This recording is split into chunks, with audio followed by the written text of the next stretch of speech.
Arriba los pobres del mundo, de pie los esclavos sin pan, y gritemos todos unidos, viva la internacional.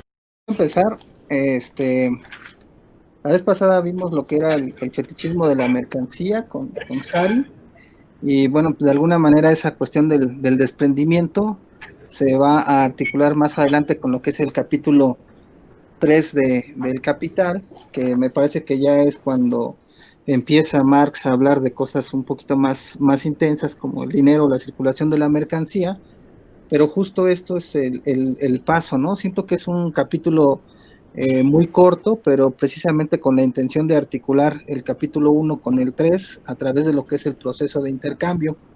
Entonces, yo quisiera iniciar con una frase que tiene casi al final Marx de este capítulo, cuando señala que a menudo los hombres han convertido al hombre mismo bajo la forma de esclavo en material dinerario original, pero nunca a la tierra, ¿no?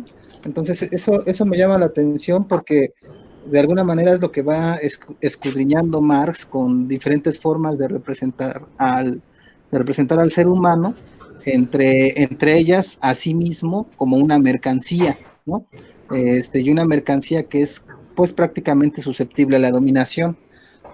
Otra cosa que me interesa, si me ayudas, Liz, a pasarle a la siguiente diapositiva, es precisamente la forma en la que yo digo como que muy jocoso inicia Marx, ¿no? El capítulo. Las mercancías no pueden ir solas al mercado ni intercambiarse ellas mismas. Siento que fue como un sarcasmo. Cuando lo leí por primera vez me reí como conmigo mismo, porque me imaginaba las mercancías como muy abstracto, ¿no? Saludándose en el mercado y diciéndose hola. Y por otro lado también empezaba como a decir, ay, estoy leyendo a David Harvey, ¿no? Pero realmente es al revés. Cuando uno lee a David Harvey, está leyendo acá porque más adelante se va a explicar esto justo en las siguientes líneas, ¿no? Antes de que Marx lo que haga sea aclarar que tenemos que volver la mirada hacia sus custodios. La que sigue, por favor. Y precisamente es en este primer rectángulo de la presentación en donde digo que es como parte de algo que se ha leído mucho de David Harvey sobre la acumulación por despojo, porque las mercancías no ponen resistencia al hombre y recurre a la violencia para apoderarse de ellas, ¿no?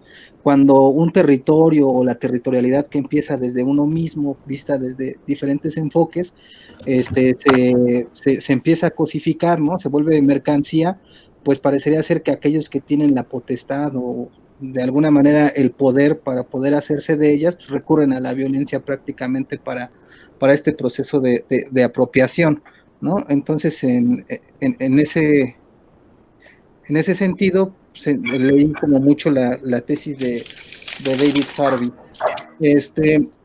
Y bueno, más adelante, ¿no? Dice precisamente Marx que estas cuestiones de los custodios empieza ya a hablar o a sujetizar, mejor dicho, la relación del intercambio, diciendo que son los sujetos los que poseen la mercancía y que las mercancías precisamente antes de ser mercancías inician siendo cosas, ¿no? Esto más adelante lo va a tomar de nuevo Marx en este mismo capítulo, porque bueno, precisamente ahí va a decir que hay un juego, ¿no? Hay como algo oculto, por decirlo de alguna manera, porque muchos empiezan a confundir a la cosa, al objeto, con una mercancía, pero realmente se vuelve mercancía en el proceso del intercambio. Pero no solamente eso, sino que Marx empieza a jugar también con conceptos como el concepto de voluntad o esta cuestión del acuerdo entre voluntades, ya haciendo énfasis a lo que es una especie de contrato social, ¿no? Y esta cuestión contractual que, bueno, de alguna u otra manera va a dar paso a lo que es una pauta jurídica que más adelante se va a desarrollar, va a decir, eso no importa si va a quedar como escrito en un contrato firmado, sino que en ese momento, por el simple hecho de realizarse, pues se presenta, ¿no? Las personas también señala, es como una de las primeras conclusiones, siento yo, son representantes de las mercancías porque las poseen, ¿no? En el momento en el que son poseedoras también de las mercancías. Y entonces aquí empieza a haber una relación, y esto es algo bien interesante para mí, ¿no? Porque esta relación sujetos-objetos, primero vamos a ver al sujeto como aquella representación de la posesión de la mercancía, y al objeto precisamente como la misma mercancía.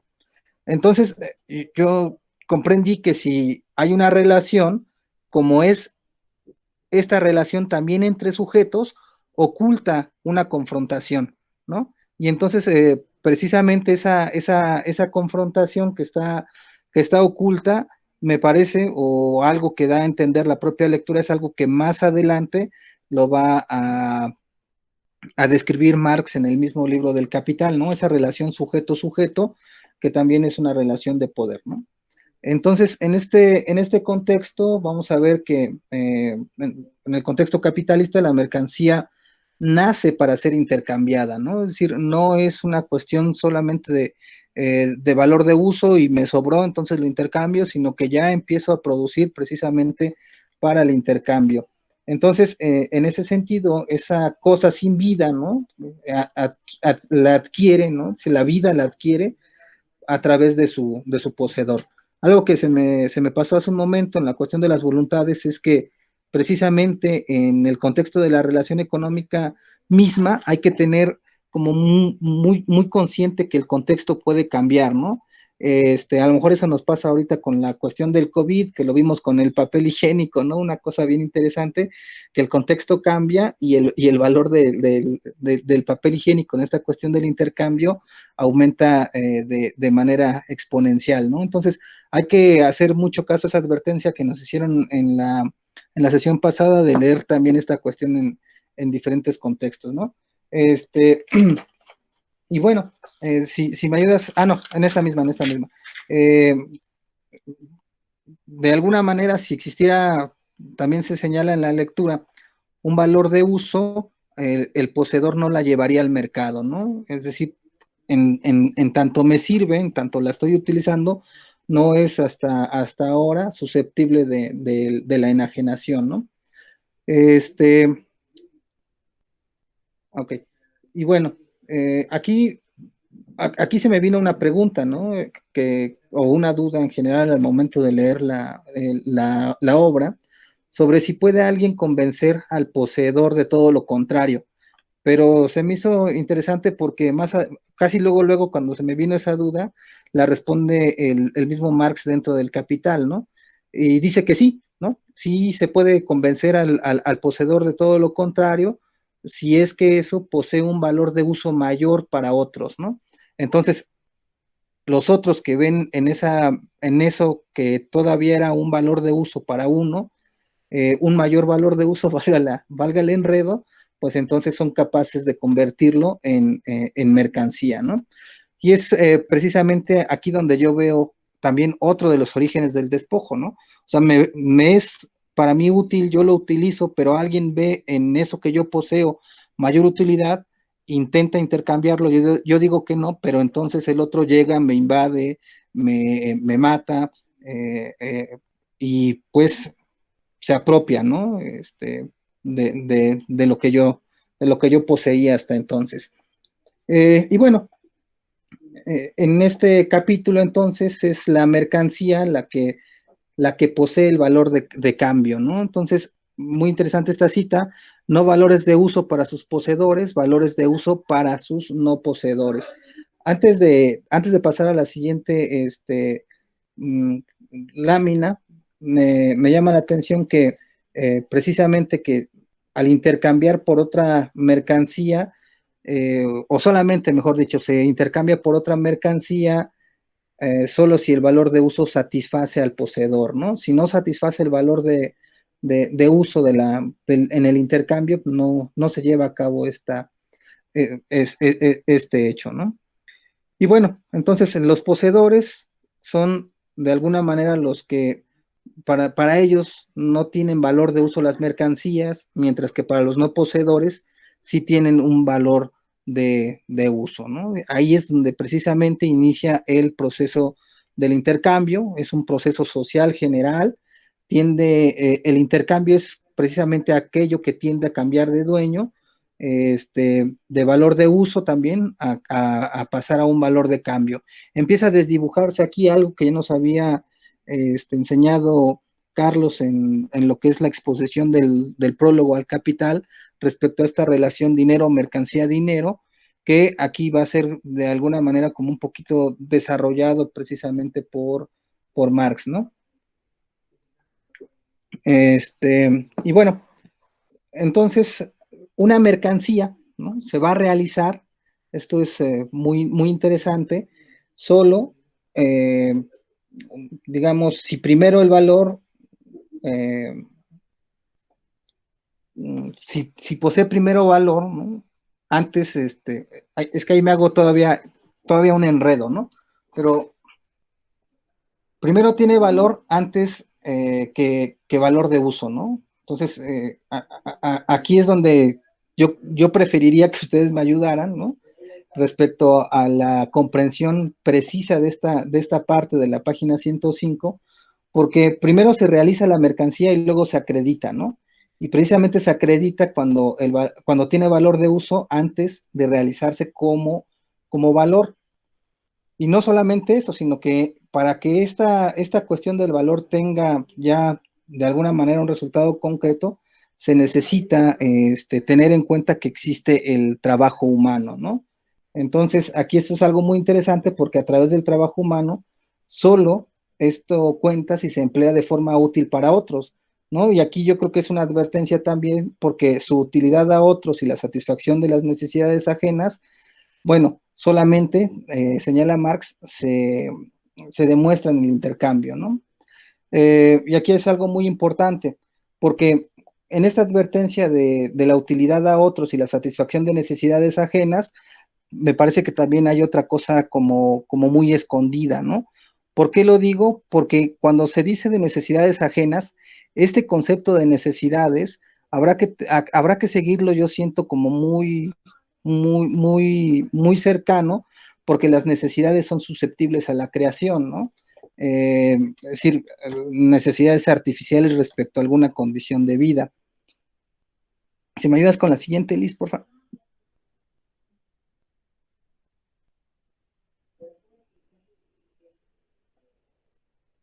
¿Sí están por ahí? Perfecto. Entonces, la que sigue, por favor.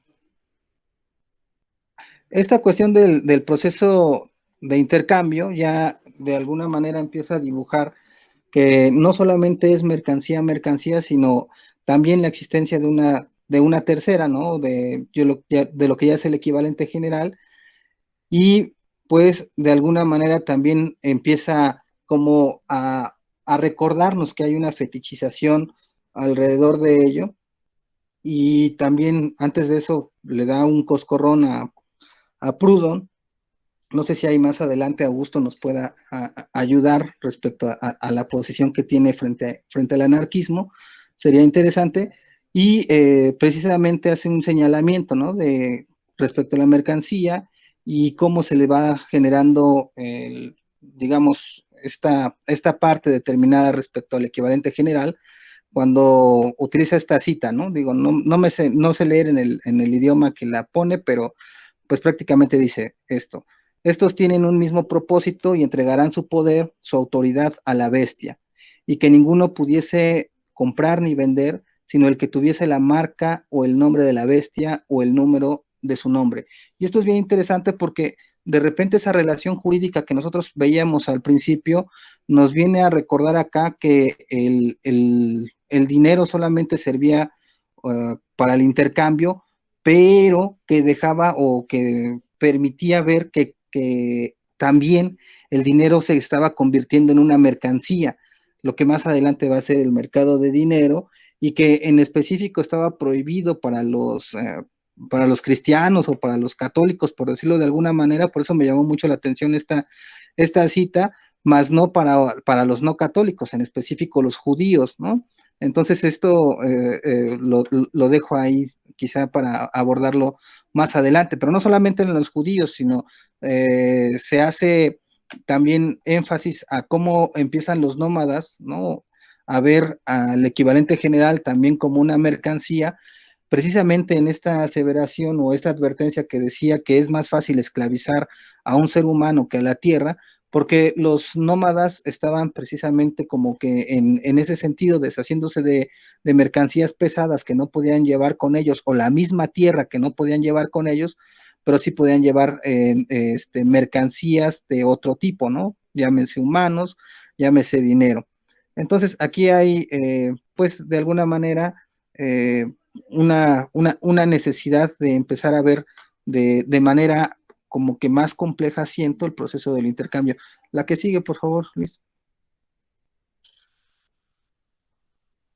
Ok, aquí es entonces una de las trampas que empieza ya a desdibujar Marx dentro del segundo capítulo respecto a un intercambio directo cuando los productos de alguna manera van a responder a esa expresión donde X mercancía A es igual a Y mercancía B. Y bueno, pero aquí esto es algo muy curioso porque se habla de mercancía primero para después hacer la aseveración de que esto antes, digamos, tendría que ser visto a través de lo que es un objeto, ¿no? Entonces, aquí a la conclusión que llega Marx precisamente es la que está en el último recuadrito de las cosas en sí y para sí son ajenas al hombre y por ende enajenables. Esto se me hace como, yo creo, una de las partes más interesantes del libro, porque si, ya perdí la página, si nos vamos a la página precisamente 104, ya aquí lo va a dibujar más, ¿no? Me voy a permitir leerlo, eh, 104 casi al final, su propia mercancía no tiene para él ningún valor de uso directo. Caso contrario, no la llevaría al mercado. Posee valor de uso para otros. Para él solo tiene directamente el valor de uso de ser portadora de valor de cambio y de tal modo medio de cambio. De ahí de que quiera enajenarla por una mercancía cuyo valor de uso la satisfaga. Todas las mercancías son no valores de uso para sus poseedores, valores de uso para sus no poseedores.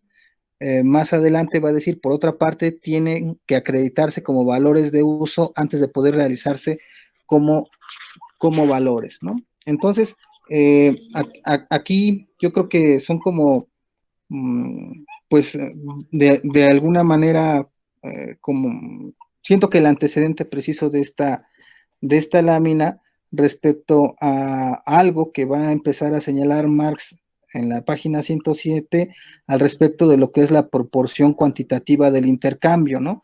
Y esto es para mí muy importante porque el intercambio entonces ya se empieza a contar y la forma en la que se puede empezar a contar precisamente es con el equivalente general y es donde entran en juego lo que son los metales preciosos. La que sigue, por favor.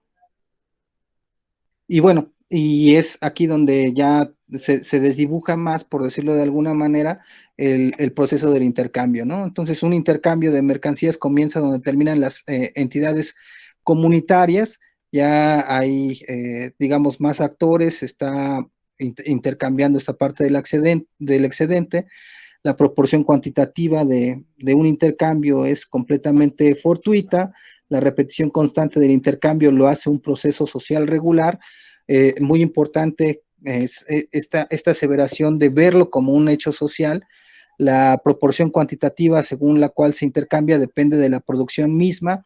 Y aquí es donde de alguna manera nos adelantamos nosotros a la frase final sobre el fetichismo de la mercancía, del fetichismo del dinero, en este, digamos, despliegue o separación en términos de la atomización que hace el trabajador con la producción de las mercancías para que después veamos que las diversas mercancías de los diversos poseedores se intercambien dentro del tráfico con una tercera mercancía. Es muy importante esto de la tercera mercancía en la forma de dinero, porque esta forma se adhiere a los artículos de cambio más importantes provenientes del exterior, ¿no? Siento que aquí hace un coqueteo bien, bien fuerte, Marx, no sé qué, cómo lo hayan visto ustedes con lo que es la teoría clásica de Adam Smith y de David Ricardo, respecto a lo que son las ventajas competitivas y las ventajas comparativas estas, ¿no?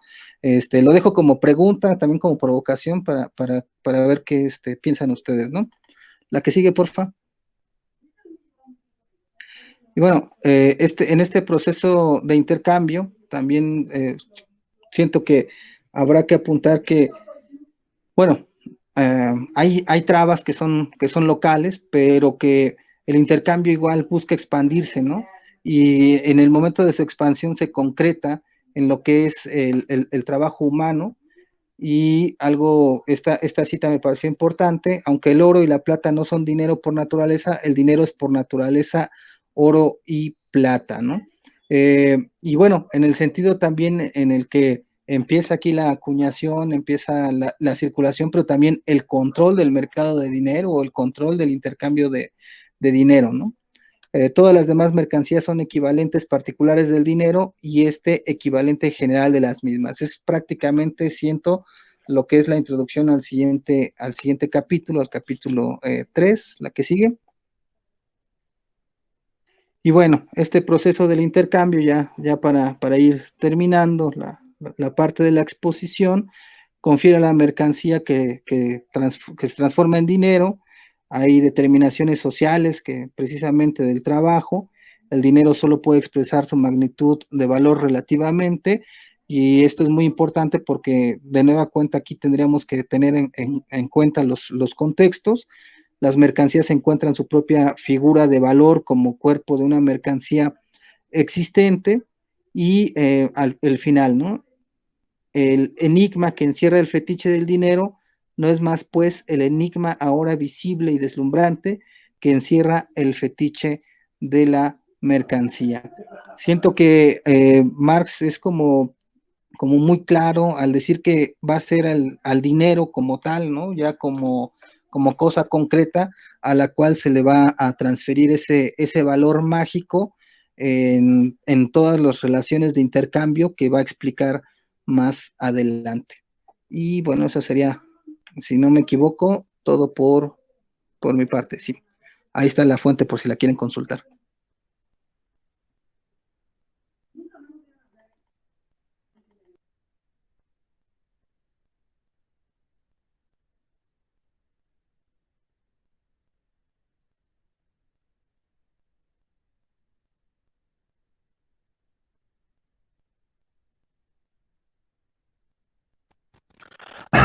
Bueno, ya que bien me echó el torito de Proudhon y Marx, pues ahí hubo un conflicto entre ellos por sus...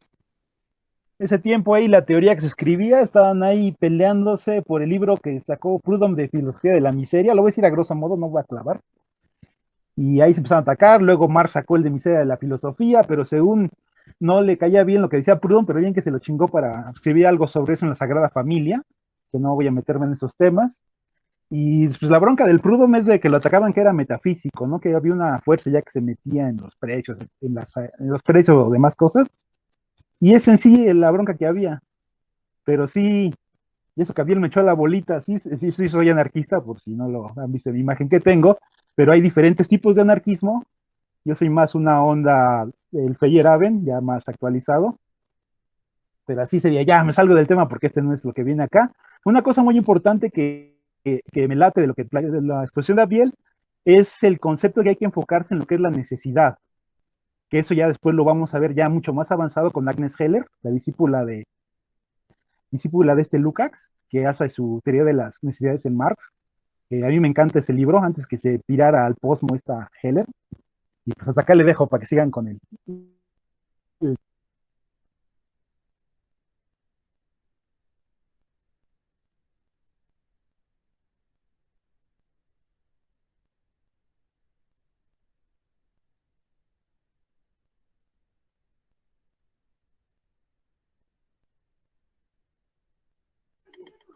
¿Siguen ahí? ¿O yo me salí? Sí, creo que preguntaste sobre cómo entender los procesos de valor entre el valor como tal, el valor de uso y ya el valor de cambio, que es lo que estamos analizando, ¿no? Y no sé, yo lo entiendo así, no sé si estoy bien o me he de equivocar, si no, pues ya me corregirán, que Marx entiende el valor, o más bien yo entiendo el valor a través de Marx, como una, la transformación de la materia, ¿no? O sea, a partir del trabajo es de donde se transforma la materia y esa transformación de la materia le da valor, ¿no? Es ahí, esa es como la forma abstracta y ya después ese valor pues va a adquirir un valor de uso dependiendo de los sujetos, ¿no? De qué intencionalidad lleve y cómo entonces, y ya de ahí pasamos a los valores de cambio, que ya es, creo, el proceso que nos interesa sobre todo para este capítulo, ¿no? O sea, cómo las mercancías, ahora mercancías, pasan de ser esos objetos que tú mencionabas, de ser esas formas de valor que fueron transformadas a ser mercancías a partir de que hay un intercambio, ¿no? entre otras mercancías y se da a partir de estas formas de valores de cambio, o sea, se superedita a partir del intercambio. No sé cómo lo hayan visto ustedes.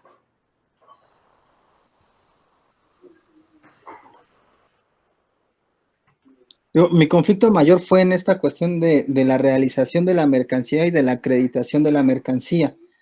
O sea, una mercancía se realiza cuando tiene valor antes de tener valor de uso. Pero, ¿por qué no? O sea, mi pregunta concreta es, ¿por qué esa realización? Mientras que se acredita la mercancía. Ya, sí, bueno, es que hay que entender que la realización de la mercancía es que se vende, ¿no? O sea, que es eso. Y entonces se hace a partir de su forma de valor, por forma de valor de la mercancía. O sea, no se vende por el valor de uso. Y otra vez es la forma fetichista, ¿no? No se realiza por lo que tú lo puedes usar, sino por la forma de intercambio. O sea, por su valor de cambio, no su valor de uso. Por eso esa es la contradicción que encuentra Marx. O sea, por eso dice que antes de realizarse por un valor de uso, se hace ¿cómo dice? ¿Verdad? Se acredita por su valor, ¿no? Se acredita, o sea, se entiende que es una mercancía por su valor de cambio, no es por su transformación. Sí, justo lo que yo entiendo es esa parte de que se acredita como mercancía. O sea, el que se está refiriendo a que la acreditación es como mercancía y cómo puede ser mercancía, que fue lo que vimos en el primer capítulo, que solo puede ser mercancía algo que tiene valor y eso implica trabajo, ¿no? O sea, entonces tiene valor a partir del trabajo que se pone en ella para su creación y a partir de ese valor entonces puede considerarse mercancía, ya sea desde la forma de, en cualquiera de las dos posiciones de la fórmula de la equivalencia. Eso es lo que yo entendí. Yo me remonté al principio, ahora como estuve repasando lo que no leí, de que para que la mercancía, o sí que para que la cosa sea mercancía, debe haber una necesidad por parte del sujeto que lo está utilizando. Yo no puedo vender unas cosas que no le van a servir a otros. Y si nos vamos al más básico, pues algo que se utiliza ya después, por eso mencioné yo a Agnes Heller, y ahí viene ya la alineación de las necesidades. Y yo te creo la necesidad de que necesites este producto, no que estés necesitando el producto. Pero si me regreso al principio del capital, que viene que para que la cosa se transforme en mercancía, haber una necesidad por parte del sujeto. Y eso yo entendí eso de lo que estás diciendo a ti. Sí, que por ejemplo esa necesidad está hablando ya de unos valores de uso, ¿no? Y esas formas esas necesidades, diría, el propio Marx dice que todos tenemos, la necesidad no es comer, porque todos al final de cuentas comemos, sino más bien hay unos que comen con tenedor y otros que comen con las manos. Y entonces a partir de y unos comen carne y otros comen vegetales, ¿no? Entonces ahí hay una forma cultural y eso refiere ya más a los valores de uso, a que esa mercancía, esa mercancía que se crea con una intencionalidad tiene un valor de uso específico. Y entonces por eso es que Marx dice que le antecede la acreditación como mercancía a partir del intercambio, porque entonces ahí el valor que importa es el valor de cambio antes que el valor que el valor. ¿Puedo? Es que nunca sé Claro. cuándo puedo. Va. Siempre puedes. Es la página 105 lo que deja un poco la duda de Abdiel, pero, o sea, yo creo que lo que tiene de complicado lo tiene en los términos, en cómo lo describe, más que en lo que se está explicando realmente. De hecho, es bastante fácil. Lo voy a leer. Y dice, las mercancías, pues, tienen primero que realizarse como valores antes que puedan realizarse como valor de uso. Y entonces aquí hay que remitirnos directamente a qué quiere decir la palabra realizarse, que es algo que ya Itzham había explicado en algún momento. Pero algo que creo que le faltó a Itzham es que un valor se realiza diferente a como se realiza un valor de uso.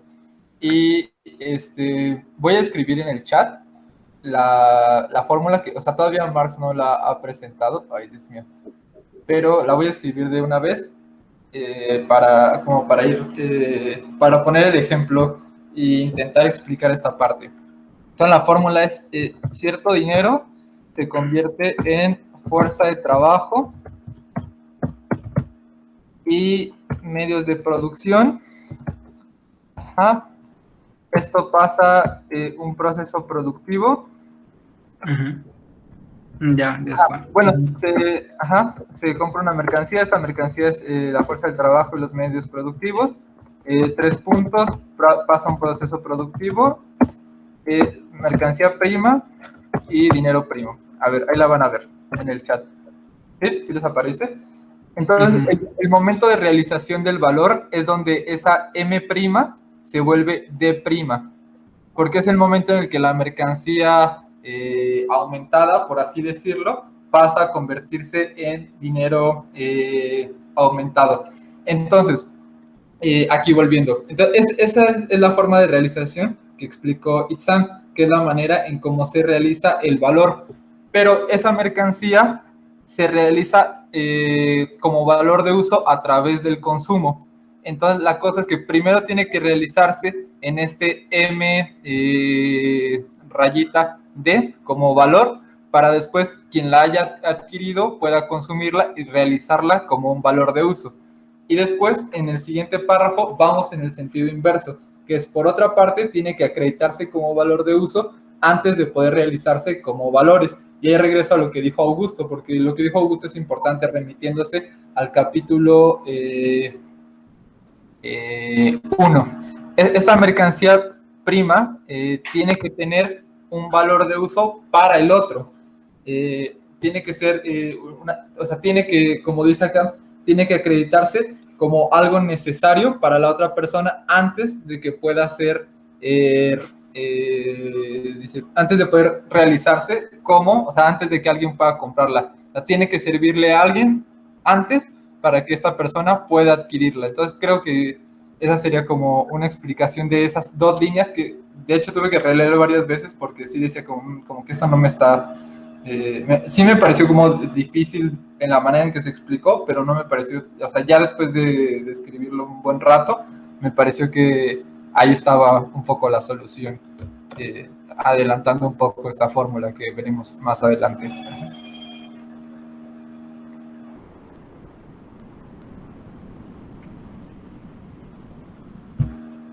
Y pues no sé qué más quieren decir. No, pues sí, muchas gracias. Yo creo que sí. Fíjate que ya con esa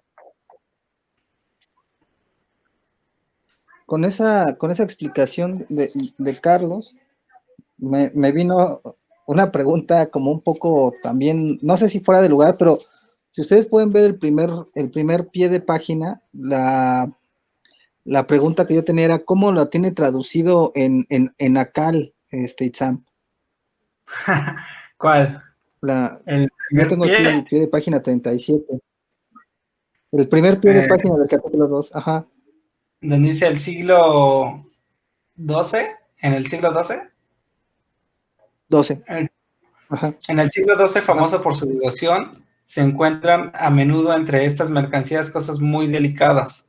Así, un poeta francés de aquella época enumera entre las mercancías que se hallaban en el mercado de Landit, además de ropa, zapatos, cuero, aperos de labranza, pieles, etcétera, también femmes follers let corps, no sé qué dice, o sea, mujeres de cuerpos fogosos. Esa es la traducción.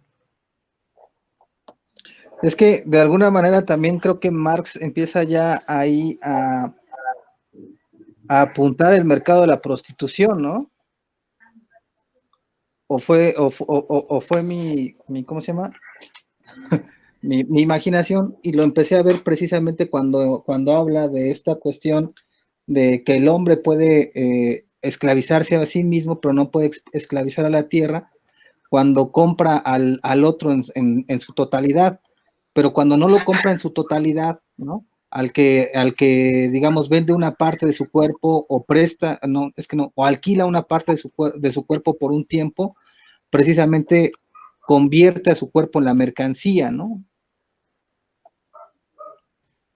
Es Sí, justamente uno de los grandes debates los feminismos abolicionistas, que justamente no se puede equiparar el trabajo sexual al trabajo, justamente por esta cuestión de la construcción del cuerpo como mercancía sexual. Y bueno, ahí tienen como todo un gran debate que la verdad es que a mí me sorprendió verlo también aquí. Eh, mencionado desde este momento, ¿no? O sea, y ya se ve el cuerpo de la mujer como mercancía y como valor de cambio y de uso. Bueno, de uso, o sea, sí, pues sí, sí, sí, sí. o sea, sí. Pero sí, o sea, al final se construye como una mercancía. Sí, es mucho del feminismo marxista que lo ven como mercancía. Silvia Federici, de hecho hay muchos problemas entre el feminismo marxista y el feminismo radical que va por la abolición con estos conceptos, porque que sí no le meten esta parte que la prostitución es violación, ¿no? Entonces, bueno, ya depende de lo que piense cada quien, pero sí están todo el tiempo estas dos perspectivas. Ujú. Pero el feminismo marxista sí defiende como mercancía y también da otras pautas hacia pues defender derechos laborales, ¿no? De las prostitutas. Entonces también es una parte pues que ellas Y más proponen. bien como que apuntan más a la organización sindical, o sea, muchos de los feminismos marxistas apuntan hacia la necesidad justamente de la organización, eh, sí, pues sí, o sea, casi sindical o sindical de las trabajadoras sexuales para justamente exigir derechos laborales y poder tener una agencia dentro de toda esta cuestión del mercado y el Estado. Sí, yo creo que podríamos hacer énfasis en esta parte, de dónde viene este pie de página que dice, las mercancías son cosas y por lo tanto no oponen resistencia al hombre. Si no muestran buena voluntad, puede emplear la violencia, en otras palabras, puede apoderarse de ellas. Y creo que refiere a eso, ¿no? Al proceso de la violencia. Entonces, al uso de la fuerza para obtener algo a cambio, ¿no? Y entonces,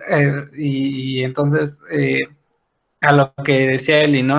A lo mejor sí ya le estamos pensando en una cuestión de sindicalismo así, pero Marx lo está planteando como una apropiación del cuerpo, ¿no? Y esa apropiación del cuerpo, pues no dudo que habría una organización en ese momento de las trabajadoras sexuales sobre sus formas de cómo se van a organizar para emplearse. Pero aquí lo que Marx creo que trata de decir es cómo tiene que haber un proceso violento, porque solas en ese momento, a lo mejor sí, no sé, pero al parecer, como Marx lo ve, si es que ahí hay una apropiación del cuerpo que tiene que ser mediada por la violencia, o sea, la violencia como medio para obtener algo a cambio, que son estos valores de cambio, ¿no? Bueno, estas formas de mercantilizar el cuerpo. Entonces, a partir de ahí obtener este capital y todo, como lo quieran ver, ¿no? Entonces, creo que podríamos pensarlo así. Y, o sea, Marx lo ve ahí, por ejemplo, con la apropiación del cuerpo de la mujer, pero creo que lo que él trata de hacer es como hay una apropiación no nada más del cuerpo de las mujeres, sino del cuerpo del trabajador, el cuerpo, todas las demás corporalidades, ¿no? Y es esa contradicción que como principal entre el capital y la vida, ¿no? O sea, como para el sometimiento de la vida en preponderación del capital, y creo que ese es más o menos como lo que ahí trata de explicar en torno a este parrafito que nos aventó Abdiel. No sé qué. Sí, esta parte Fíjate que que dices también me es quedé muy, con una es duda, muy no sé cierta. si Ahí nos Creo que amontonamos. iba a hablar Melissa. Melissa. Ay, bueno. No, es que esta parte me recordó mucho esto que hacen, pues sí, las feministas marxistas, que es ver, o sea, lo que dicen es que la onda moralina que le acuñan al feminismo radical para abolir la prostitución es que más bien el trabajo es eso, ¿no? Es el cuerpo, es la dominación del cuerpo, y que en la prostitución se ve, o sea, ese es el trabajo en general, y que en la prostitución más bien eso se desnuda, pero no es algo extraño, no viene, o sea, es algo que pasa en el trabajo en general. Entonces, que estas cosas, o sea, lo ven como un poquito más moral, que es lo que impide que se defiendan como los derechos, porque pues no estamos viendo al cuerpo como en lo que en realidad es en el trabajo. O sea, que nos disgusta verlo así, pero pues al final así pasa. Pero es. Sí. Pero yo tendría ahí la duda, o sea, sí, o sea, si no, más bien estamos interpretándolo, pero, o sea, no, más bien no sé cómo lo estamos interpretando, pero entonces el cuerpo o sea, de todo trabajador se convierte en mercancía, porque Carlos, o sea, es una cuestión como muy delicada, ¿no? O sea, como muy específica, y que creo que sí es necesario aclarar entonces, porque justamente a partir de esto, entonces, sí, o sea, es una mercancía que construye mercancías, ¿no? O sea, es como esta idea de que es una mercancía que porque se obtiene y se domina a partir de la violencia, no necesariamente tiene que ser violencia directa, pero pues sí, o sea, creo que sí es bien importante hacer énfasis en esto, ¿no? O sea, en que el cuerpo se convierte en la mercancía y esa mercancía construye otras mercancías. Sí, por eso en la parte orgánica del capital se habla de capital variable. Sí, de hecho creo que en los debates o sea, lo que puede ver desde afuera, porque obviamente uno solamente ve las cosas desde afuera, cuando se discute, cuando discuten feministas marxistas y feministas radicales, a veces parece que están partiendo de conceptos diferentes de trabajo, porque lo que he visto es que las feministas radicales rechazan la idea de la prostitución como un trabajo, mientras que las marxistas piensan a la prostitución como un trabajo. Y de hecho, si nos remitiéramos como al texto del Capital, Marx piensa que cualquier actividad que requiera un gasto tanto de músculo como de seso, como de cualquier cuestión de fuerza humana, es un trabajo. Pero otros marxistas, más allá de eso, o sea, por ejemplo, estos nuevos teóricos de la escuela del valor como Kurz o como Happe, han dicho que en realidad el trabajo, como lo entendemos hoy en día, es que en español no existen dos palabras para diferenciarlo, pero parece que en el alemán y en el francés sí, pero el trabajo como lo entendemos actualmente solamente existe en la sociedad capitalista, o sea, es un trabajo muy, muy, muy limitado a la sociedad. Si quieren después hablamos más de eso porque no me acuerdo bien, Pero, entonces, de esa manera Federici, en algún momento dice como, bueno, es que en realidad yo como marxista no es que esté a favor del trabajo, en realidad yo estoy a favor de la prostitución, y en realidad yo estoy en contra de cualquier trabajo, que es como ¿cómo decirlo?, la conclusión última que señala. Entonces ahí es donde pienso que se está partiendo de dos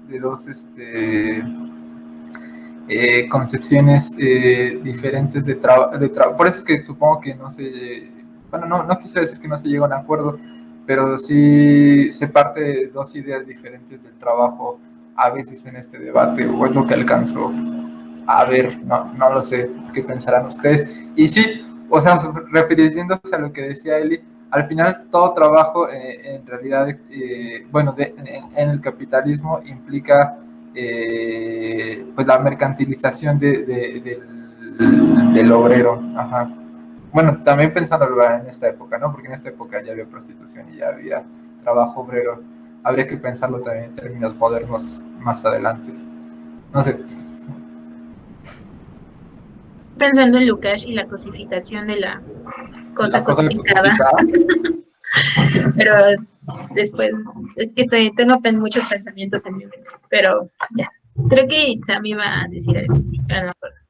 No, había dicho lo de que en la composición orgánica del capital, por eso se habla de capitales constantes, capitales variables.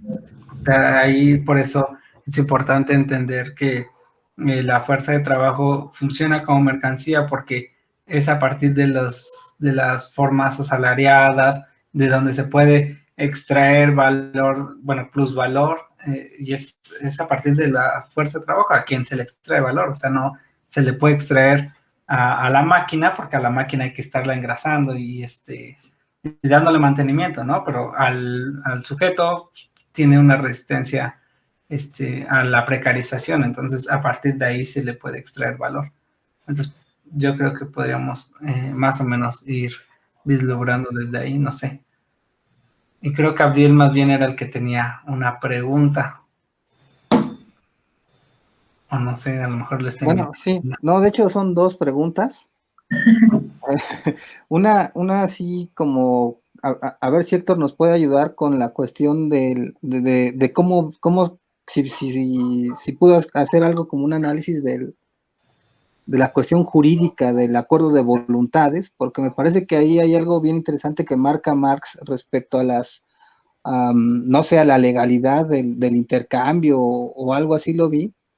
Y la otra, precisamente, que la lancé, o la traté de lanzar, mejor dicho, en la presentación, esa fue como general. Si ustedes no veían como que una especie de coqueteo de Marx, o a lo mejor fue mi imaginación turbulenta, cuando describe el proceso del intercambio y dice que la forma de dinero se adhiere a los artículos de cambio más importantes provenientes del exterior. Yo ahí le di una lectura más como de esta cuestión de la ventaja competitiva y comparativa de David y de Ricardo, ¿no? Eran como mis dos preguntas ahí, una pidiendo ayuda a Héctor, y la otra pues sí como que en general, ¿no? ¿En qué página está? Déjala busco porque es casi al final. Porque espérame.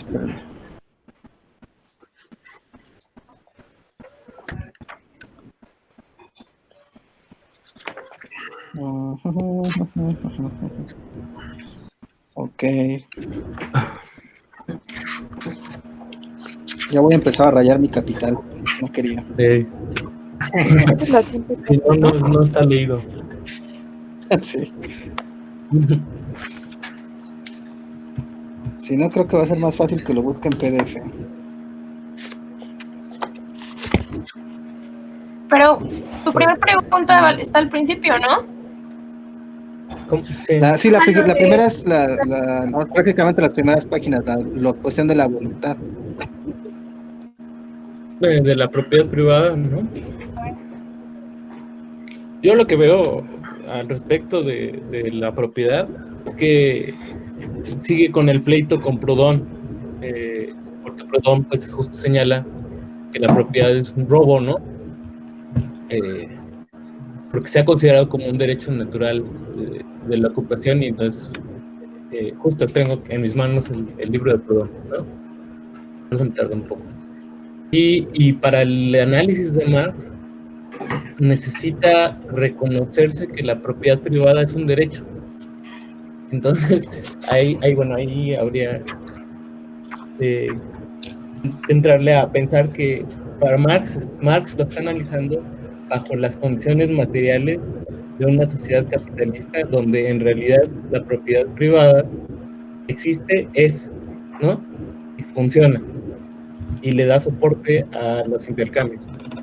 Entonces lo que sucede se reduce simplemente a que hay un cambio en cuanto a la posesión y al derecho de utilizar esto, y con esto quiero hacer referencia al valor de uso de las mercancías.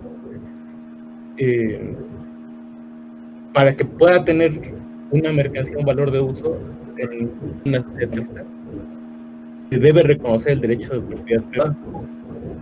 Esto yo creo que es lo que ahí dice. De hecho, lo menciona como muy... dice aquí, en la página 103, lo leo. Para vigilar estas cosas entre sí como mercancías, los custodios de las mismas deben relacionarse mutuamente como personas en itálicas. Esto son términos jurídicos. Marx seguramente lo está pensando en términos jurídicos. Personas cuya voluntad reciben dichos objetos, de tal suerte que el uno, solo con acuerdo de la voluntad del otro, o sea, mediante un acto voluntario común a ambos, un contrato, a apropiarse de la mercancía ajena al enajenar la propia. Los dos, por consiguiente, deben reconocerse uno al otro como propietarios privados. Esta relación jurídica, cuya forma es el contrato, es una relación entre voluntades en la que se refleja la relación económica. O sea, y ahí es como, ¿no?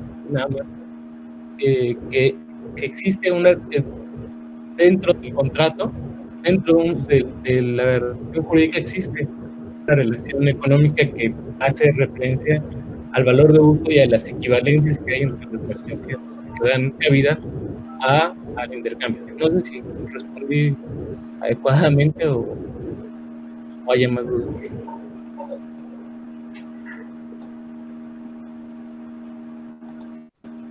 Fíjate que no lo había visto como dentro del debate o el predebate con Proudhon, pero como que sí se dibuja mejor así.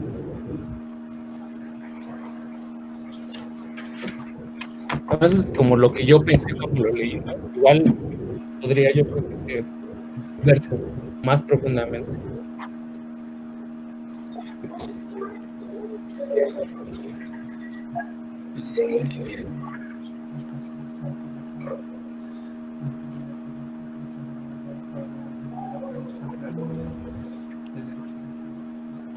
Y la otra mencionabas lo del coqueteo con Ricardo y Sí, Smith. estoy seguro que es como entre las 110 por ahí, pero no encuentro. Igual ya me estaba durmiendo y yo lo inventé, ¿no?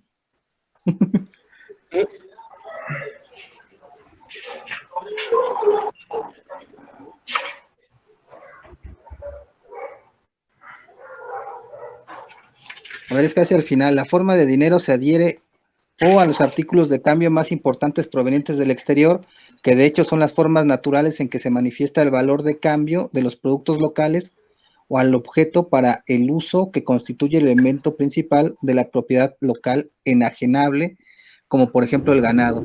Justo esa frase, ¿no? es la que va a la pregunta. Ya, la forma de dinero se adhiere a los artículos de cambio más importantes, que de hecho son los correctos. Oh, perfecto.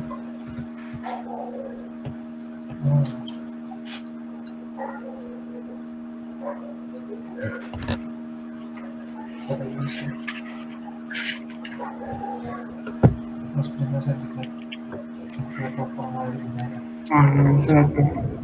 Bueno, pues sí, otras cosas.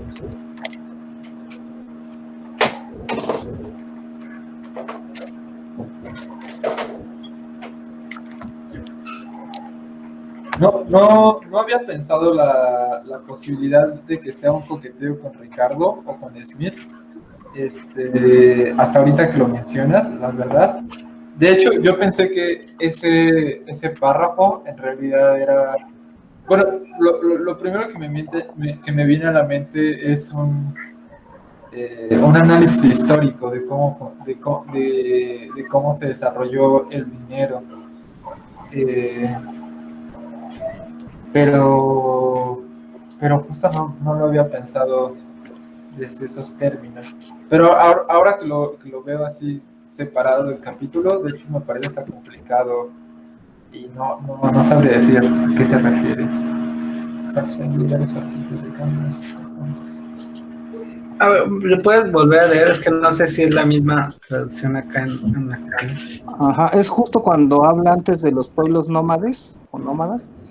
Dice, la forma de dinero se adhiere a los artículos de cambio más importantes provenientes del exterior, que de hecho son las formas naturales en que se manifiesta el valor de cambio de los productos locales, o al objeto para el uso que constituye el elemento principal de la propiedad local enajenable, como por ejemplo el ganado. Entonces no es esta parte. Es un poco antes de llegar al final. O sea, vas a encontrar la cita 42 y te vas 1, 2, como uno y medio arriba. Un párrafo.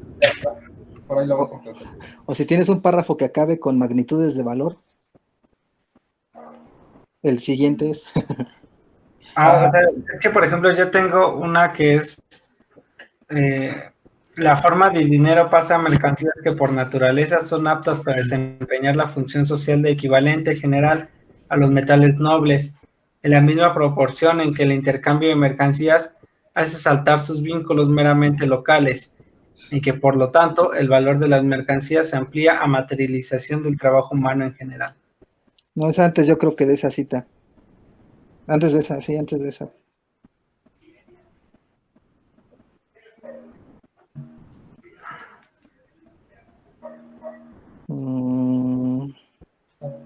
Ya la tengo, creo.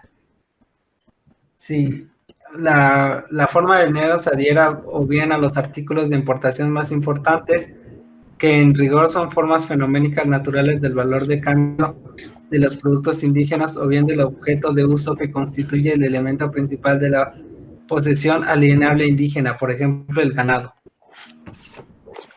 Ok. Sí, cambia, ¿no? Un poquito. ¿Qué? ¿La puedes repetir? Claro. Dice, la forma de dinero se adhiere o bien a los artículos de importación más importantes, que en rigor son formas fenoménicas naturales del valor de cambio de los productos indígenas, o bien al objeto de uso que constituye el elemento principal de la posesión alienable indígena, por ejemplo, el ganado.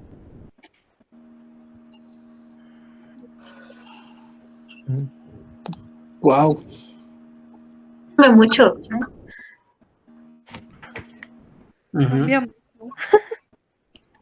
¿Qué traducción tiene Sam? Ajá. Yo tengo de Acal. La de Acal. Jenkins también tiene esa, ¿no? ¿Jenkins no está por aquí hoy? No, creo que no. Creo que no, no sé. Creo que no. ¿Quién? Carlos Jenkins. Creo que él también tenía la de Acal. Ah, pero hoy no vino el Carlos. Sí, no vino. El objeto para el uso. Esperen, es que creo que tengo la mitad de la frase, pero me falta la otra mitad. Como el objeto para el uso que constituye el elemento principal de la propiedad local. Dice Sari que roles el link de tu traducción, pero es que lo tienes en físico, ¿verdad? Ajá, no es no es tan digital, es que es nueva más o menos. Ah, sí, foto. ¿Quién foto que le mande? Claro, se la subo si quieren en el grupo y ya ahí la... Va. Ajá. Entonces, Un segundo, voy Bueno, o sea, a confrontarla con la del Fondo de Cultura Económica, a ver si la entiendo. Oh, ya ven.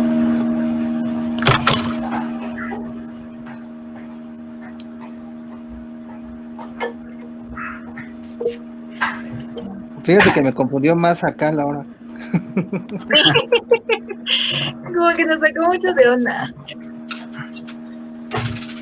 Ya se las mando.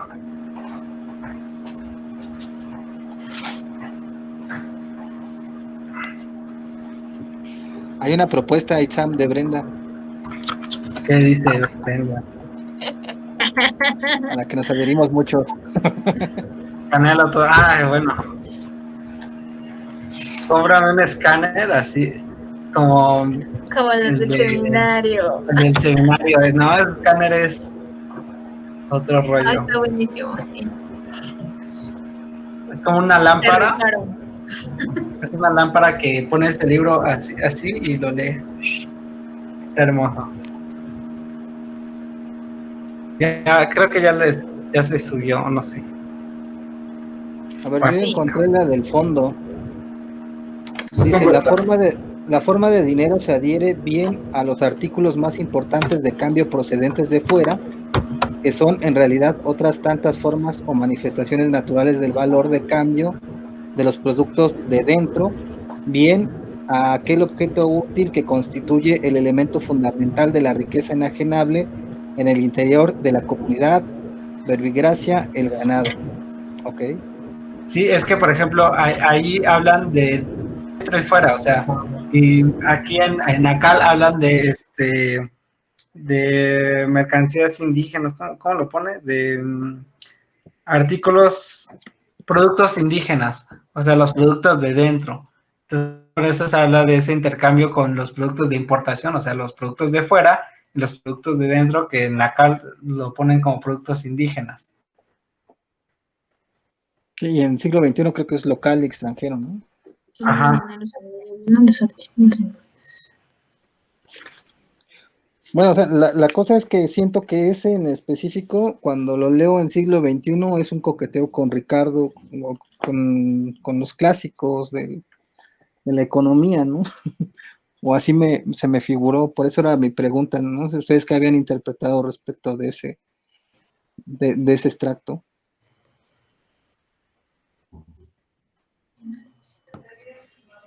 Ya, pues básicamente lo que ya estoy entendiendo es que el proceso de alineación no parte, o sea, si lo vemos en Acal, no parte de las formas indígenas o de las formas locales, sino más bien de las formas extranjeras. Y entonces, a partir del intercambio del extranjero que ya tiene a lo mejor una forma de dinero y que lo intercambian con lo local, o lo de dentro, o lo indígena, adquiere ya esa forma de mercancía. O sea, el dinero empieza a ser la mercancía que va a regular esas formas de afuera con las de adentro.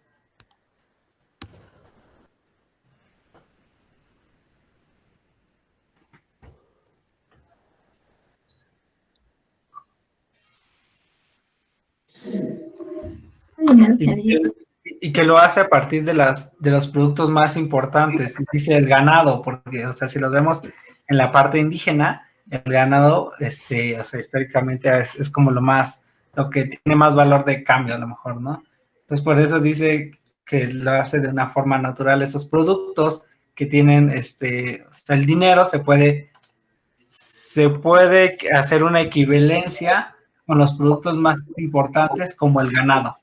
O sea, el dinero como externo hace una equivalencia con lo interno indígena, como lo pone acá, a partir del objeto más importante que puedan tener. Y entonces ese objeto es el ganado.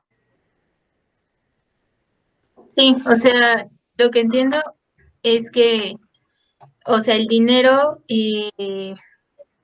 ya sea que se equivalga a los objetos del exterior o al objeto más importante, o sea, la mercancía más importante de la propiedad, de la localidad, que sería en ciertos casos el ganado, en otros casos, por ejemplo, sería el oro, etcétera, etcétera, ¿no? Entonces, el dinero, y sobre lo de las cuestiones de las mercancías provenientes del exterior, que de hecho son formas, dice que de hecho son formas naturales en que se manifiesta el valor de cambio, es porque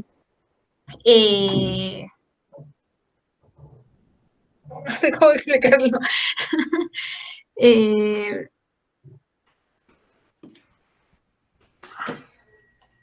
porque al final, o sea, es como la base del intercambio, ¿no? O sea, cosas que una comunidad no tiene, encuentran su valor en cosas que otra comunidad sí tiene, y cosas que esa otra comunidad no tiene, encuentra su valor en cosas que esta comunidad sí tiene, ¿no? Entonces, Sí, Sí, me apegaría un poco a la definición que acaba de dar Elizabeth, porque ya leyéndolo bien, o sea, no partiendo de donde empezamos, que la forma de dinero se adhiere, sino arriba que dice, la cristalización, ajá. donde, a ver, se dice, cristaliza en la forma de dinero. dice, al desarrollarse el cambio de mercancías, se incorpora con carácter exclusivo y firme a determinada clase de mercancías o cristaliza en la forma de dinero. Ahí es donde deberíamos empezar Claro. un poco Sí. a pensar qué quiere decir, porque lo está pensando de manera histórica, ¿no? O sea, lo que él nos dice es que si hoy usamos los metales como una forma de representantes del valor de cambio, es solamente una cuestión fortuita, que a continuación dice, ¿a qué clase de mercancías permanezca adherida? Es algo fortuito. Y tan fortuito es que cuando él describe esto, está hablando de oro y plata, y nosotros, nuestras monedas son de, no sé, ¿de qué son nuestras monedas? Quizás de estaño, quizás Níquel. de níquel, ajá, exacto, entonces, quién sabe. Y después dice, ¿a qué clase de mercancías permanezca adherida? Es algo fortuito. Hay, sin embargo, dos hechos que desempeñan a grandes rasgos un papel decisivo, que es como, ¿cuáles son las cosas realmente importantes para saber cuáles van a ser estos representantes? Y ahí es lo que parte él, que son las dos cosas que serían estas monedas de cambio. Primero es la forma de dinero se adhiere bien a los artículos más importantes de cambio procedentes de fuera, que es pues las cosas que nosotros importamos, que terminan siendo lo que hay que comprar, o bien aquel objeto útil que constituye el elemento fundamental de la riqueza inajenable en el interior de la comunidad, o sea, lo que la comunidad, con lo que la comunidad puede comprar. Esas son las dos monedas, con la que la comunidad puede comprar y lo que la comunidad puede comprar. Eso se me ocurre aquí. Y de hecho, una de las cosas que yo les quería decir de este capítulo es que lo que más me gustó de este capítulo en realidad son las citas. O sea, este capítulo tiene citas abundantes y cada cita tiene una historia que contar que me parece que podríamos estar todo el día platicando de las citas. Por ejemplo, relativo a eso, más adelante, eso es como en la página, sí, esto es en la página 110. No, esperen. No, sí, es en la página 108 lo que estamos platicando. Sí, la 108. Pero más adelante, 108. o sea, más adelante empieza a hablar de la forma de dinero, pero en la 47 empieza a recolectar de diferentes citas donde dice como, se la voy a leer, la cita 47, dice, el dinero es un signo. Como signo, bueno, me voy a saltar algunas cosas porque, o sea, no tiene sentido que les lea la fuente. Entonces dice, el dinero es un signo. Abajo dice, como signo es atraído por las mercancías. Abajo dice, el dinero es signo de una cosa y la representa. Después dice, el dinero no es un simple signo, ya que él mismo es riqueza. No representa los valores, equivale a ellos. Después dice, si se considera el concepto de valor, llegaremos a la conclusión de que la cosa misma solo es considerada como un signo y no cuenta como ella misma, sino como lo que vale. Después dice, los juristas habían puesto en boga la idea de que el dinero era un mero signo. Más abajo dice, el fijar tal o cual curso y el precio que nos plazca y nos parezca bueno. Y abajo dice, se hacía prohibido expresamente tratar el dinero como una mercancía. En fin, todas estas citas refieren a la idea de que algo que ya habíamos platicado en momentos anteriores es que esta mercancía específica, que es el dinero, es una representación de otra cosa. Y en realidad acá lo que dice, me remitiré a la exposición de Eli otra vez, en el momento en el que se ponía el ejemplo de las dos pesas, que decía que acá lo que importa de la pesa no es sus peculiaridades cualitativas, sino sus peculiaridades cuantitativas. Y haciendo un poco de referencia a qué es el dinero. Al final el dinero no importa si está hecho de oro, no importa si está hecho de plata, no importa si está hecho de trocitos de cuero de vaca, lo que importa es que está representando algo.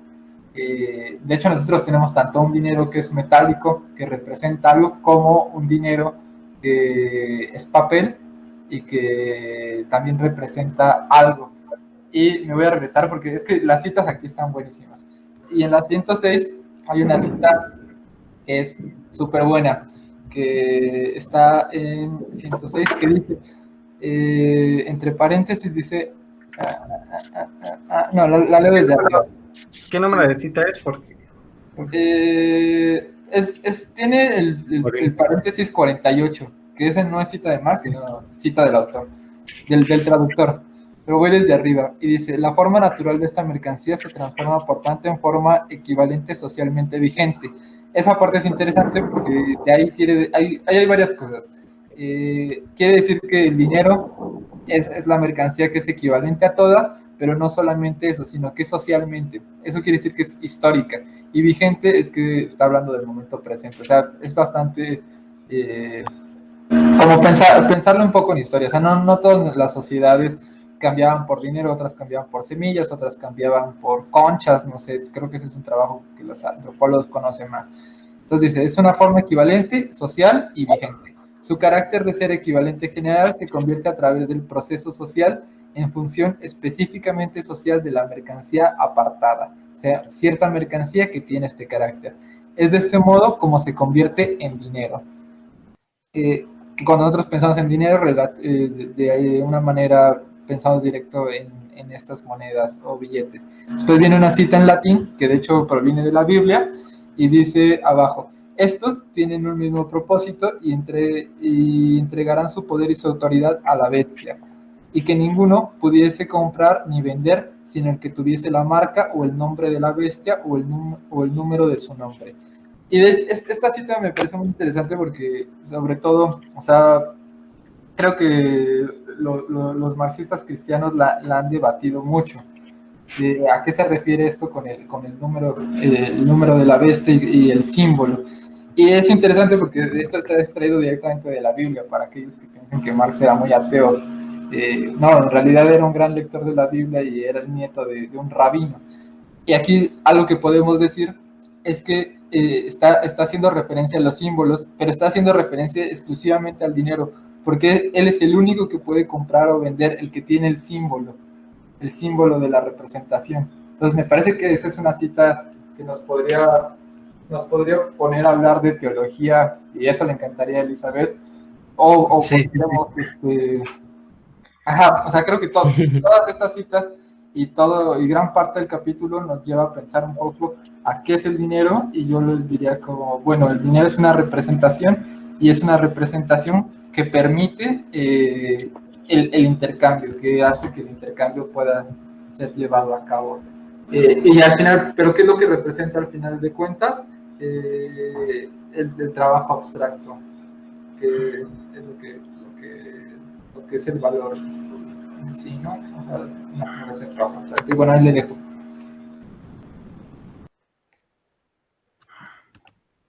Que Eli nos hable de los signos y los símbolos. No, sí, es buenísimo.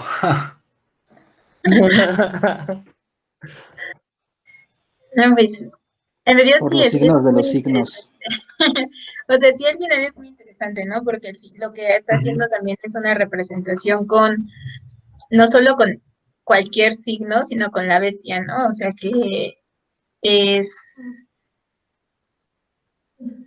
pues sí, o sea, es este antagonismo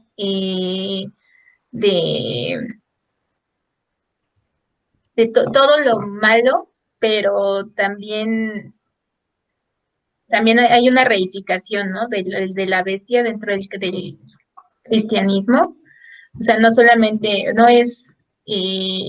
solamente una representación de lo malo, sino que incluso se le construye como, o sea, simbólicamente, como el contrario a Dios, ¿no? Entonces, esta cuestión de la reificación del dinero, o sea, equiparándolo a la bestia, es justamente también equiparándolo al papel que juega en el capitalismo, ¿no? O sea, el papel del dinero en el capitalismo como este ser casi divino, porque al final recuerden que la bestia no salió de la nada, ¿no? O sea, era un ángel que cayó y bla, bla, bla, tenemos toda esa historia, pero justamente era casi divino y en realidad justamente en este juego que hace Marx a mí se me hace muy interesante esta representación del dinero como el ente divino del capitalismo, en donde el capitalismo también es un sistema que responde completamente a él, ¿no? O sea, responde completamente a ese signo. O sea, al final, al capital, no tanto al dinero, sino al capital, que ya después lo veremos, pero pues sí, a mí se me hace muy interesante, es muy choqueante. Justo ahorita estoy leyendo Teología de la Liberación y no más. Estoy. Ya arma un círculo de teología de la liberación. Sí. Está genial, está genial. Sí se antoja, la verdad. En esta plataforma hay como un pizarrón. Es que yo tengo una cita que me gustaría compartirles, pero tendría que irla dibujando. Entonces no sé si haya como... No hay pizarrón. Creo que no. Pero abre tu Paint, comparte tu pantalla. Pues sí, puede ser. Para todo. Así es una buena idea. Eso es Sí, como que la verdad en eso de funciones está mejor Zoom. Sí, nada más que hay que pagar eso. Aunque no sé, porque Sí, no, tú eres profesor de la UNAM. Sí, también tengo Zoom sacarlo. gratis. Ya tienes... Igual podemos hacer la siguiente en Zoom. Sí, pídele a la CUED tu cuenta de Zoom y ya. Ajá, exacto. En la CUED. Bueno, la otra la hacemos en Zoom. Va. Bueno, mientras hace Carlos el dibujito, ¿qué es Teología de la Liberación, así un resumen rápido para no La Teología de la Liberación. Uf, no me hagas empezar.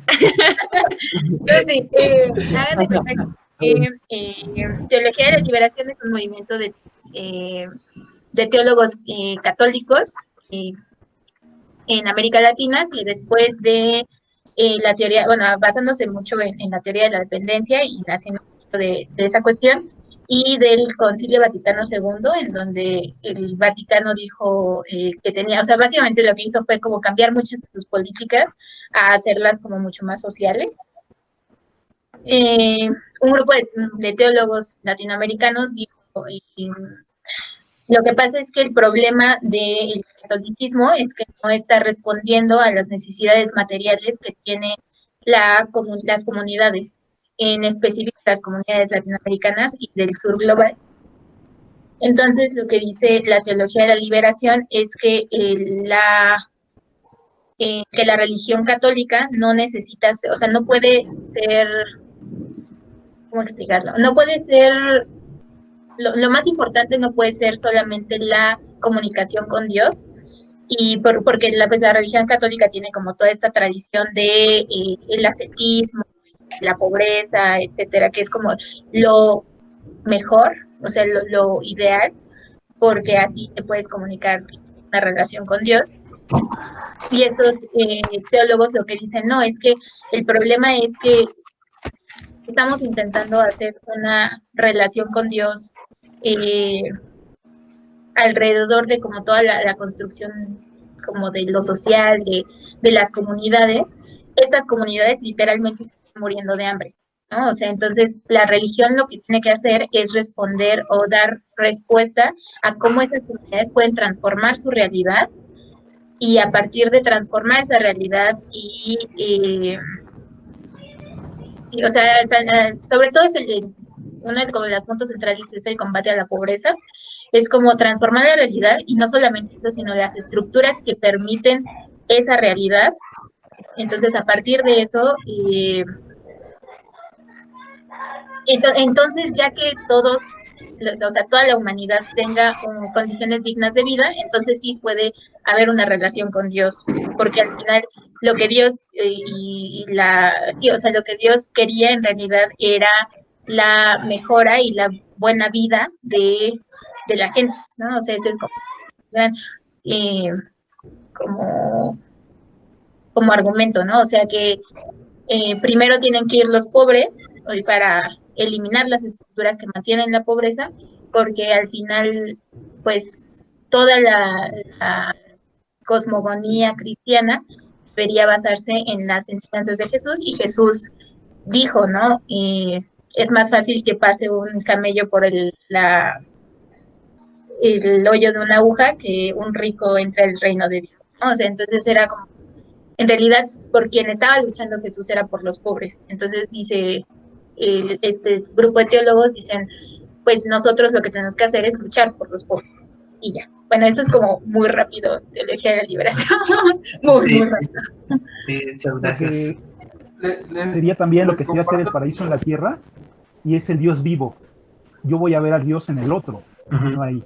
Yo soy psicólogo de la liberación, que es una variante de la teología de liberación, de Martín Baró. Bueno, lo fui, ahorita ya soy otra onda, pero sí leí, y hay cualquier cosa, pues me avisan. Vale, genial. ¿Ya pueden ver mi pantalla? Ya. Ahí vamos. Está en esto. Ya. ¿Ya? ¿Sí? Ya. ¿Lo ven? Veamos la pantalla, dice presentación, Carlos Sánchez Ricardo. Y una C en medio. Pero no vemos tu pantalla. Ay, qué raro. A ver, déjenme. Es que creo que aquí tienes que escoger o toda tu pantalla o una en específico. Está medio extraño. A ver. Oye, Eli, ahorita que tenemos esa pausa en lo que Carlos se encuentra, y también, por ejemplo, en esta parte, como formas de sometimiento a la teología de la liberación, por eso funciona mucho Juan Pablo II y la Madre Teresa de Calcuta, ¿no? O sea, como la romantización de la pobreza, pues por eso se utiliza la figura de Juan Pablo II como que viene a América Latina y a México, y México siempre fiel, y todas estas cuestiones, ¿no? Porque es acabar con estas teologías de la liberación, ¿no? O sea, de hecho, la figura de Juan Pablo II es una figura bien controversial en teología de la liberación, porque por un lado, o sea, la teología de la liberación recibió muchas críticas, pero en serio muchas, o sea, sobre todo obviamente desde el Vaticano, se hicieron así como muchos documentos en contra de la teología de la liberación, que ponía primero la materialidad antes que a Dios, bla, bla, bla. Pero Juan Pablo II, por ejemplo, tiene una carta a teólogos brasileños que les dice, ¿no? O sea, reconoce. ¿Mande? Leonard Bloch. Ajá. Y tiene, o sea, son varios, es una carta. Luego, si quieren, la acabo de leer hace un ratito, pero... Porque Juan Pablo II aplacó todo esto y... Sí, creo que se trabó, no sé. Creo que se trabó Augusto.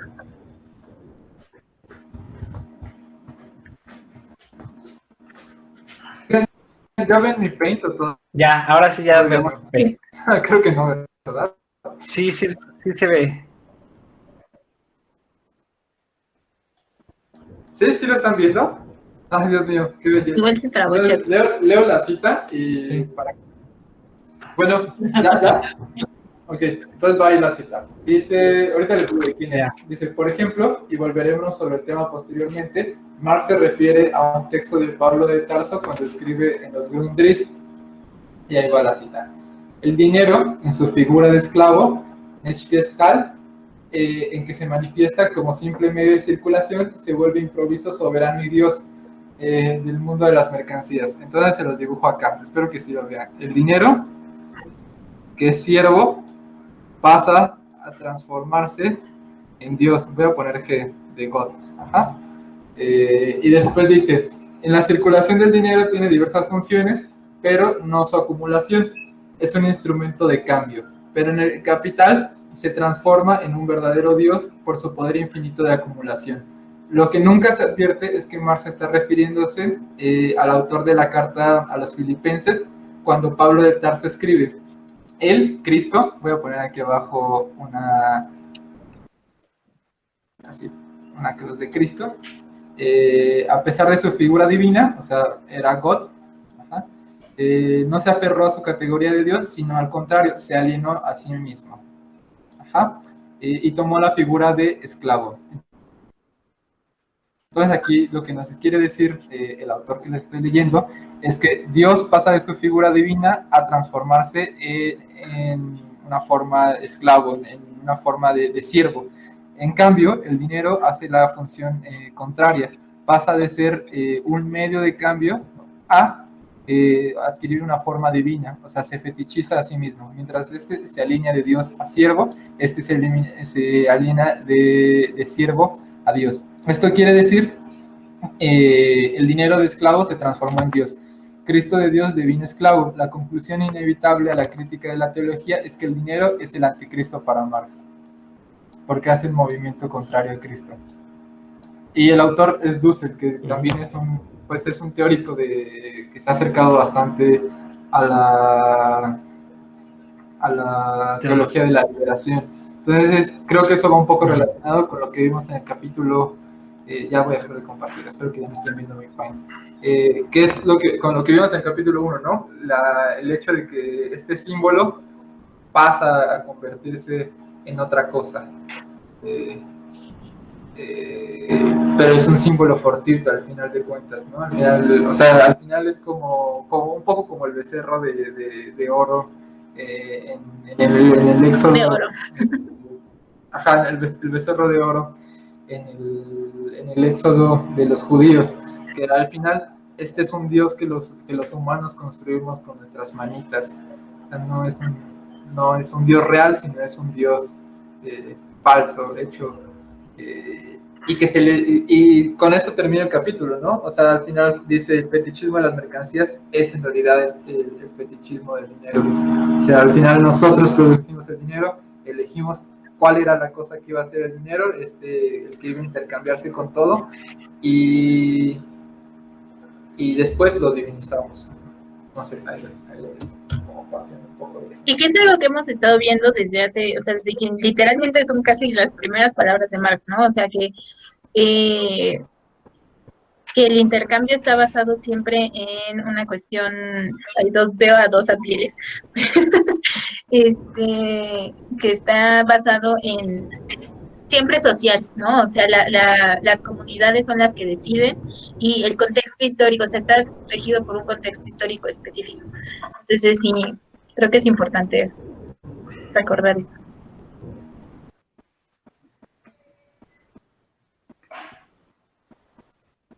Sí.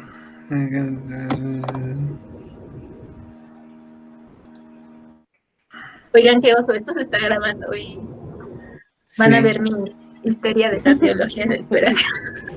No, esto es material para Preyton, ahí lo pueden conseguir con una aportación. ¿Qué es Preyton? Es para que te depositen. Ajá, te dan material exclusivo, así. Hay que tomar una captura de pantalla de él y así hacer un meme para promocionar el círculo de lectura. Así nos vuelve con la luz en mi casa. Yo tengo miedo mucho. Como el de... un diluvio así, intenso. Como el que dice Aliens, ¿no? Así, teología de la liberación. Sí, como que el clima está para hablar de teología, ¿no? Sí, está bien, muy bíblico esto. El tiempo, perdón, pues dice tiempo atmosférico. El tiempo, ¿no? El tiempo está para teología. Ya vimos quién es el geógrafo del equipo. Sí, claro. Es que es nuestra broma. Que nos Ari, dile algo, por favor. Ariana les puede hablar de meteorología, ella es experta en estos temas. Y nos responde, así experta es, no quiere compartir su... Obvio, ¿no? Tanto que ni me enteré al decir, no es clima, es tiempo. atmosférico. Sí, también se encrispó Ariana, sí dijo clima. La El verdad clima. es que estoy en esta etapa de mi vida en que esas cosas ya no me molestan.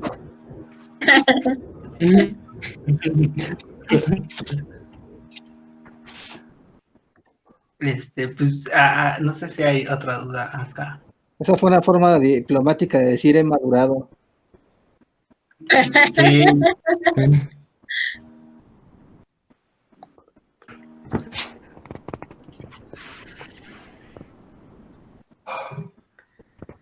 No sé, ya detenemos la grabación. ajá, era lo que iba a preguntar. Bueno, Creo que sí. vale, pues entonces nos despedimos de los que nos vieron. Sí, En Patreon. Nos con vemos. gusto. Adiós. Depositen. Luego hay que Nos vemos el ponernos siguiente sábado. Ahí nos vienes. Vale. Arriba los pobres del mundo.